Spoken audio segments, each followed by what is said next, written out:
Ladies and gentlemen, karibuni tena katika kipindi chetu cha Deceit TZ, where tunaongelea issues za mental health, kuleta awareness kwetu sisi wenyewe na pamoja na kwa jamii nzima. Felix and Jacqueline, we are tuning in today with another very good interesting topic. Jacqueline? Hi Felix. Hi, how are you? I'm good, how are you? I'm good. So before we dive into this very good discussion, I would like to thank our listeners, wale wote wanaotusikiliza, wale wote wanaotupatia feedback. Tunawashukuru sana jamani, katika social media zetu at Deceit TZ and One Emotions Deep, Instagram and Twitter and TikTok. Tunawashukuru sana and tunatilia maanani comment zenu. Karibuni tena. Jacqueline? Yes, as Felix said, asanteni kwa support na asanteni kwa kuendelea kutusikiliza. Now let us dive right in. As Felix said, today we have a very, very interesting topic. But before we introduce the topic, I want to read to you guys a piece that I wrote a while back, and I think this will make a great introductory note to our topic today. So here goes. How could we give our hearts to you? You who say all men are the same, you who say all women are the same. I mean, we want to, but how could we? How could we give our hearts to those that choose not to see the pain and scratches of all others, to hug, embrace, and kiss away the fear that maybe you are like all others, to see the silence of our actions that screamed of our love, to see the human and not only the gender, to see the choices that they made, never choosing us, but choosing the parts of us that served them. And I know we both suffer from the conditioning we grew up from, suffering of what the society says, what the word of God says. Baba said women are, and Mama said men are. We suffer the battle between what I am and what I should. One is the ego, or just me, the other is everyone else. Then we are wrapped in the bias to notice only the parts of them that amplify the darkness of their fear of not being good enough, the darkness of being rejected, the darkness of not matching up, the darkness of being irrelevant, the darkness of the pain that had nothing to do with us, nothing to do with me, the darkness of the pain that maybe we caused, maybe I caused. But there is light, the light of love, the light that casts down shadows, the shadows of the hidden residues of the past heartbreak, the shadows cast upon us from never being loved or taught how to love, the shadows of their cup being half full or maybe half empty. Again, we suffer from all that was not poured to our love. Or was it our expectations? Was it my expectations? One is light, the other is darkness. Tell me how. Tell me how can we give our hearts when you see everyone and everything but me? Yes, ladies and gentlemen, that is the piece. How do you find it, Felix? That was really deep. Yeah. It was really deep, Jackie, and it has a lot of emotions in it. Yes. And with that piece, ladies and gentlemen, that comes our topic of today, which is deceit of emotions. Deceit of emotions. That's our topic today. So as we go through the topic, like, come back to the piece anytime and reflect yourself through the piece, because just the same way this piece made you feel, that is how emotions can mess you up. So Felix, as we dive into the topic, what are emotions? Let's just do a very quick recap of what emotions are. Yeah, Jackie, nashukuru sana kwa hiyo a good piece because it brings a very good introduction of our topic today because it has a lot of emotions in it. And when we talk about emotions, tunaongelea vitu gani? Hisia ni vitu ni nini? Emotions, what are emotions? Emotions, these are feelings. Emotions are feelings. Nakumbuka tulishafanya episode about emotions. It would be good kama unasikiliza kwa mara ya kwanza, go back to our episodes. I think it was episode 2. We talked about emotions. We talked about what emotions are feelings, intense feelings, or a state of mind that can be triggered by various factors, whether can be internally or externally. Kwamba ni vitu gani vinaweza kuamsha hisia zetu, ni vitu gani makes us feel the way we feel. Kwa nini tunapata hisia juu ya kitu fulani, au kwa nini tunajifikia a certain way when a certain situations happen. Na hizi mara nyingi emotions can have a profound impact on how we perceive or interact with the world. Kwa nini nasema hivyo? Kwa sababu let's say for example mtu unakuwa na fear ya kufly. Okay? Mtu mwenye fear namna hiyo hawezi kwenda kupanda ndege. Na as a result of that it creates phobia in that someone, kwamba ana phobia ya kupanda ndege, anaogopa kwamba they don't want to go through that feeling ya kuwa na woga kwenda kupanda juu. Kwa emotions hizi ni hisia zinazosababishwa na vitu mbalimbali. Vitu hivyo vinaweza vikawa vinatoka ndani yetu sisi wenyewe au vinasababishwa na vitu vingine kutoka nje. Vinaweza kusababishwa na watu wengine, vinaweza kusababishwa na mazingira mengine, vinaweza kusababishwa na culture fulani. Lakini pia tuangalie pia tunaposema hizi emotions zinakuja na nini? Zinakuja na different types of categories of which tuliziongelea mwanzoni. Some of these emotions ambazo tunaziongelea hapa, kuna ile feeling ya kuwa happy, unajisikia mwenye furaha au unakuwa na furaha, au kujisikia mtu una huzuni au hasira, uoga. Hizi zote ni aina mbalimbali za hisia ambazo tuliziongelea. I think that introduces our topic, Jackie. Thank you very much. And I'll jump right into if those are emotions, what is deceit of emotions? So deceit of emotion is actually an idea that emotions can sometimes be misleading, unreliable, and even manipulative in certain situations. As we have learned before, kindly go and listen to our episode on emotions. Emotions are complex, and they can be complex from a psychological point of view, from a physiological point of view, as we respond to different stimuli. Now, given emotions affect how we act, how we think, how we even interact with other people, it is easy for us from a point of our emotions to be misled. And which means if we can be misled, we cannot always 100% rely on the decisions that we make, especially when they come from an emotional point of view. And sometimes some people can use the very same emotions to manipulate things or people or situations to their favor. So that is what deceit of emotion is in a nugget.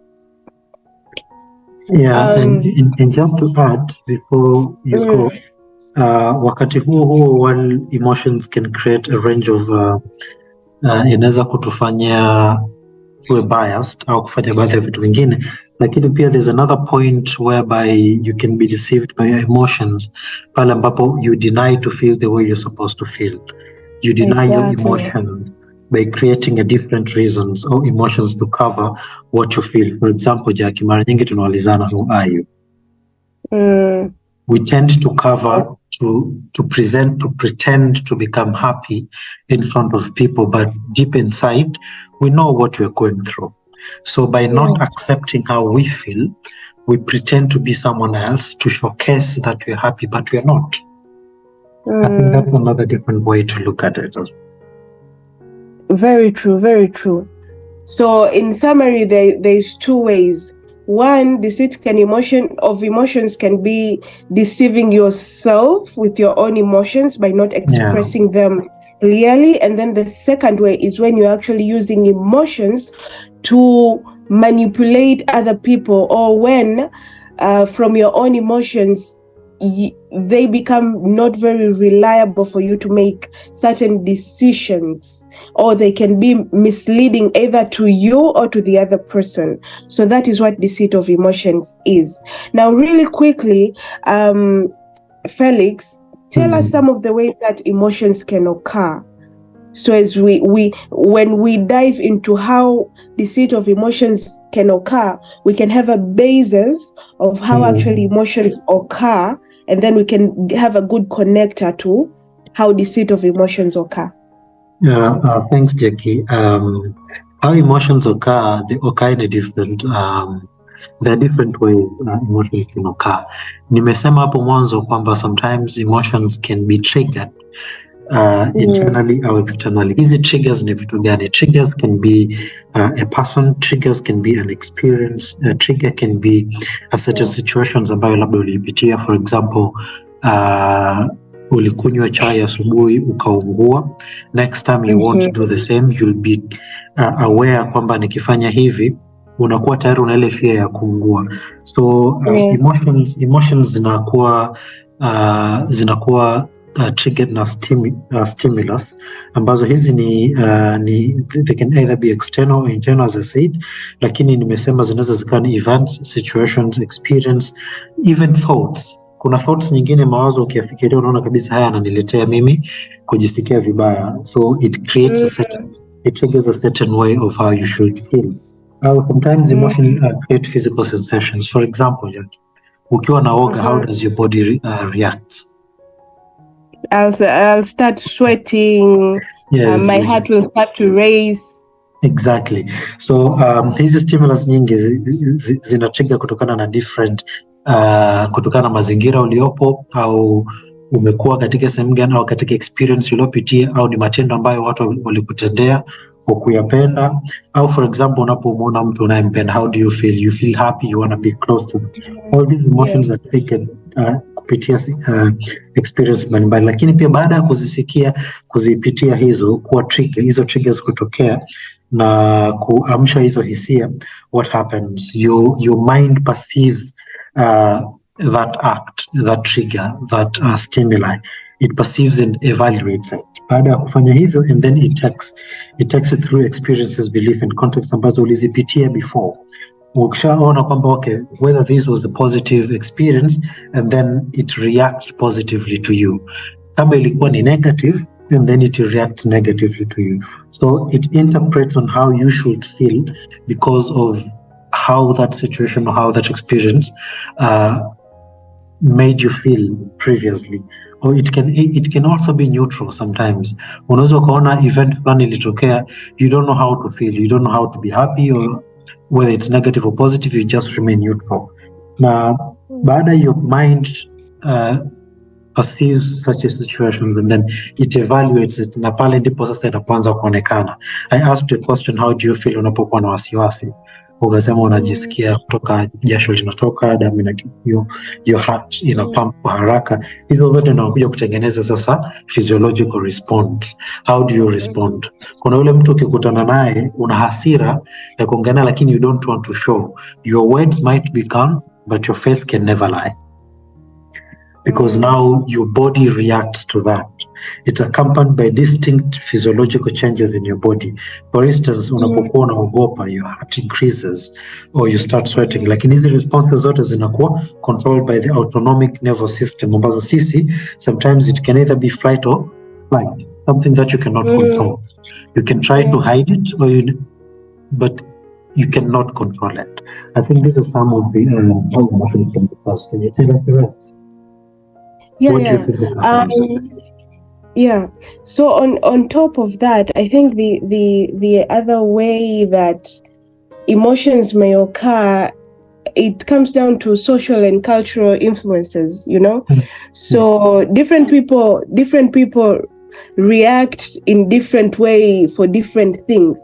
So for instance, if you go to a cultural space ambayo wanaume wanakuwa perceived kwa namna fulani, labda kama kichwa cha familia au yeye ni provider, so ukamkuta mwanaume wa hivyo ambaye yeye anaamini hicho, alafu akawa na mwanamke ambaye anaamini on equity, and let me not call it equality because there's a lot of controversial things here that may go down, but then ukakutana na mwanamke mwingine ambaye anaamini kwamba okay, I am also supposed to be working, you should allow me to work.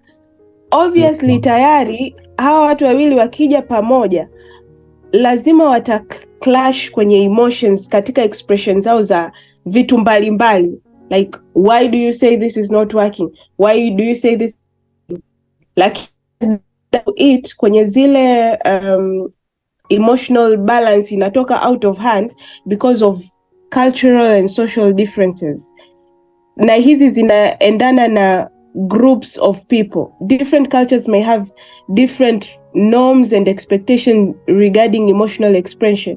Kwa mfano, kuna jamii mwanaume unatakiwa uonyeshe ukakamavu, hautakiwi kulia. Unaelewa? Lakini at the same time kuna jamii mwanamke hautakiwi kuonyesha extreme emotional sensations. Unaelewa? Au unaambiwa utaliaje mbele ya wanaume, utaliaje mbele ya mkwe wako. Unaelewa? So this is also some of the ways that actually emotions occur, kwamba mtu akiwa mbele ya watu wengine, akitokea kwenye jamii ya aina fulani, itamuinfluence emotionally act vipi. Another way, really quickly, it's duration and intensity. Emotions vary, zinategemeana katika mtu mmoja na mtu mwingine na situation. Kitu hicho kinaweza kikatendeka kwako na kwangu Felix, lakini sisi tukakichukulia kwa namna tofauti. Wewe ukachukulia kwa namna yako na mimi nikachukulia kwa namna yangu. Kitu hicho kinaweza kikatendeka kwako, wewe ukachukulia it's fine, imeisha bana, let's move on. Mwingine kitu hicho anakibeba miaka 10. Oh yeah. Anakuja kukumbusha kitu hicho baada ya miaka 10.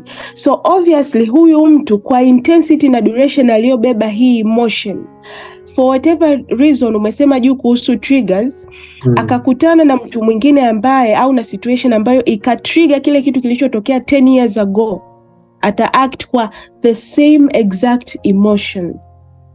Yeah? And then finally, the other way that emotions occurs, it's in the level of regulation and self-deception. Kwa nini nasema regulation? Different people can manage their emotions differently. Kuna mtu leo mpaka uje utamchokoza au utamsema au like you're nagging them ili uone emotional reactions zao, they will never give you any reaction, no matter how the situation is bad, it is good. The only thing they will do is, I acknowledge that has happened, basi imeisha, au atalie kidogo, imeisha. Mwengine kitu hicho anaweza akapiga kelele akaamsha mtaa mzima. And then self-deception is when you have told yourself concerning different things. Mfano, umejiaminisha with overconfidence. Sawa? Yeah. Automatically, hata ukiambiwa kitu ambacho kinatakiwa kikuonyeshe kwamba this is not right, or you should say I'm sorry, or you should feel sad for your actions, wewe utaona uko sawa because you are overconfident, because you have deceived yourself to be right. You have deceived yourself with your confidence that what I'm doing is correct.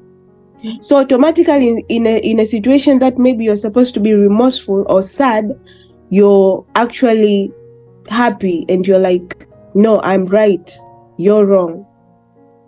So that's what self-deception is. And this in turn affect jinsi emotions zinaokaa.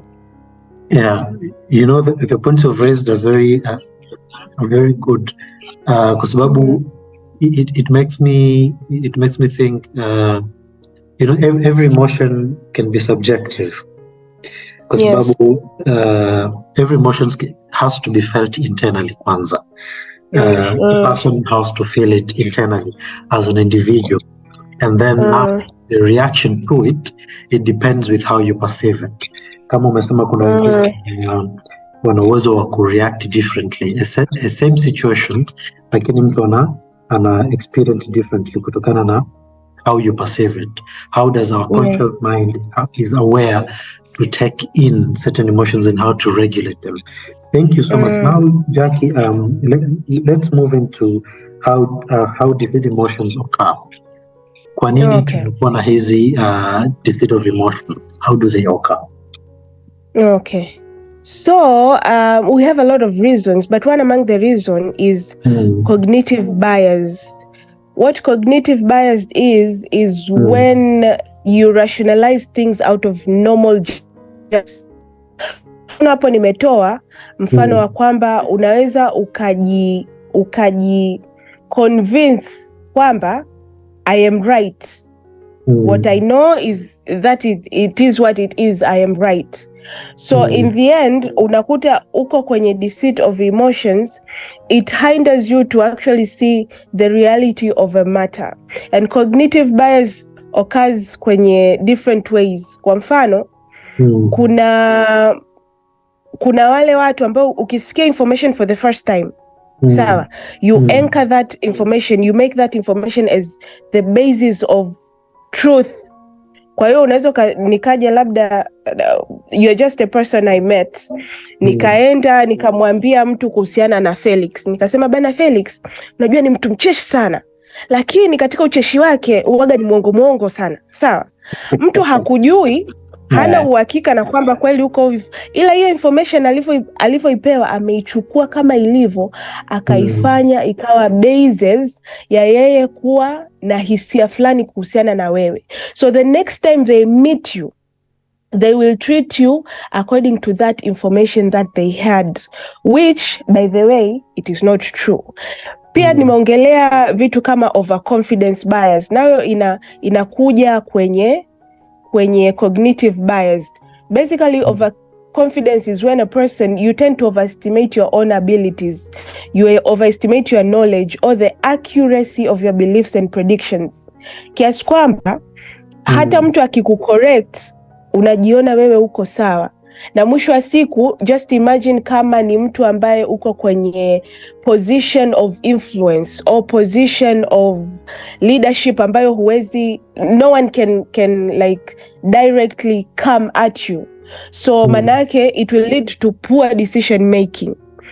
Vingine ni kama confirmation bias, where people have the tendency to search au kuinterpret or kuremember information in the way that ina confirm what they already believe. Naelewa? So automatically mimi nikiamini kwamba labda mwanamke anatakiwa awe 1, 2, 3, sawa, tayari ile itanifanya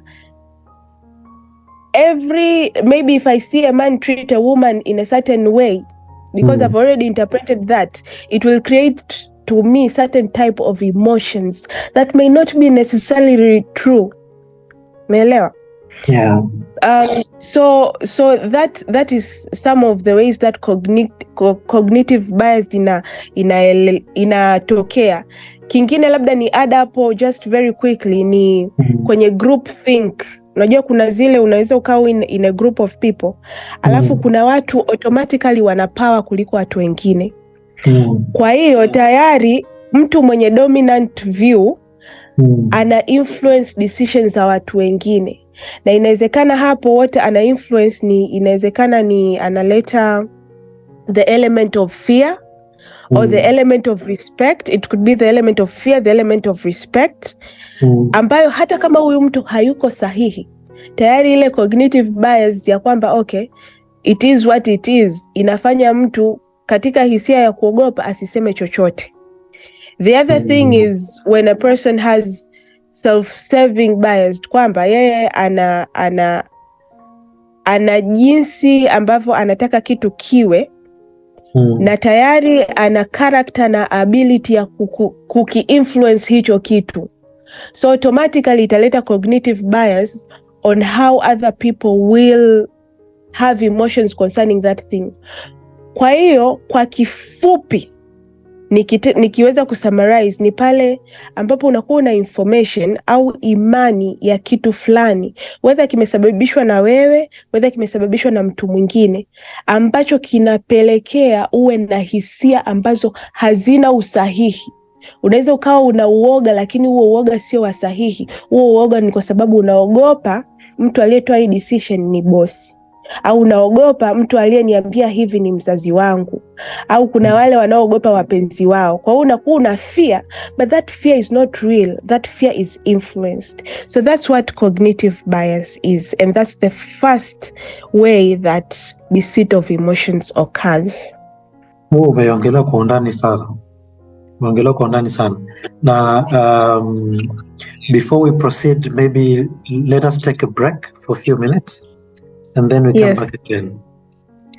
Tutaendelea hapa kwenye how deceit emotions occur, and then tutaenda kwenye another point, tunaongelea consequences of deceit of emotions. So let's take a minute and then we'll be back.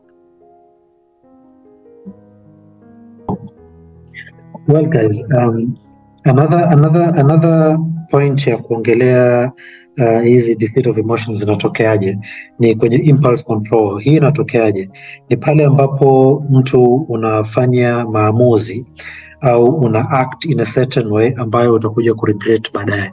Unakumbuka ule msemo unaosema kwamba unapokuwa na furaha sana au na hasira usifanye maamuzi wakati ule, kwa sababu maamuzi utakayoyafanya they will be led by how you feel rather being objective, ambayo baadaye when you settle down, ukikaa kuangalia kwa undani zaidi, unaona kabisa pale nilizingua, maamuzi niliyofanya pale hayakuwa sahihi, ni uliyofanya kutokana hukuweza kucontrol your impulses on how you are reacting at that point, ikakufanya ukatengeneza maamuzi ambayo either yanaweza kawa mazuri na sometimes yanaweza kawa ni mabaya zaidi.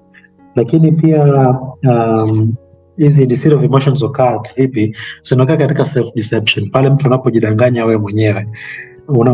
Unajidanganya vipi? Whether by your emotions au kwa tabia, katika njia ya kujiprotect wewe mwenyewe. Unaweza ukasema bwana, mimi ni mtu mwema sana, mimi ni mtu ambaye ninajiamini. Umeongelea masuala ya overconfidence. Hizi ni self deception. Mtu unajidanganya kwamba unajaribu kujustify kwa watu kwamba wewe una confidence, lakini unajijua kabisa deep inside that you're not.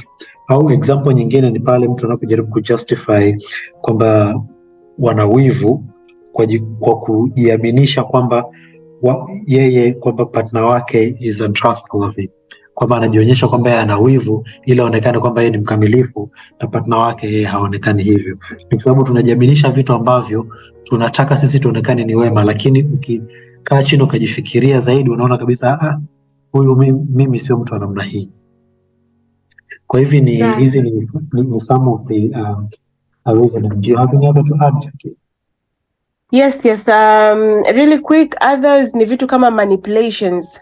Advertisers do this a lot. They manipulate us with all the ads where before you know it, you had no plan to take Pepsi and you're taking Pepsi.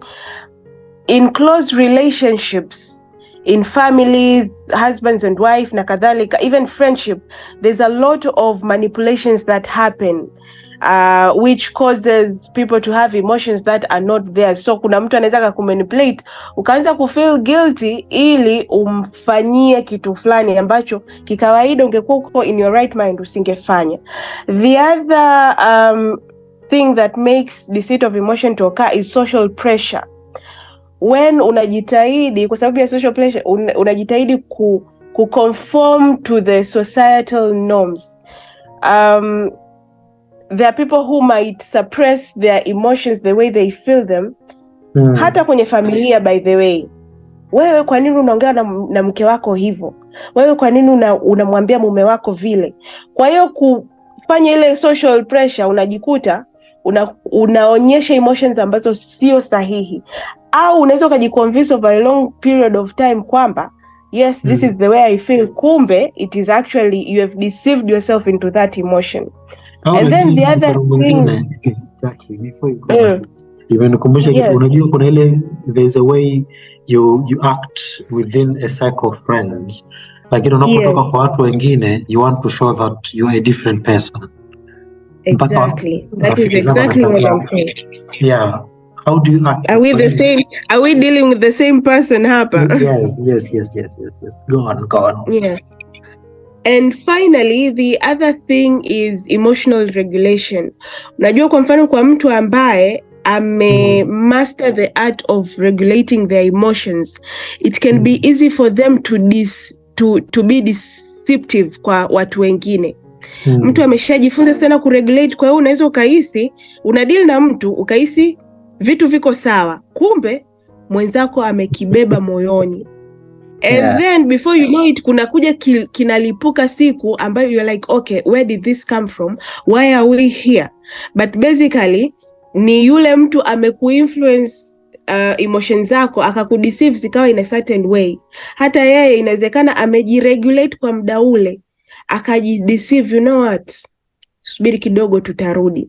Generally tunachosema ni kwamba emotions can be misleading and they can be unreliable, na kutokana na kama point tulizoziongelea hapo juu, unaweza ukaadapt kwa njia mbalimbali. Emotions can provide valuable information about our needs, desires, and the environment around us. So the way we use them, they can be beneficial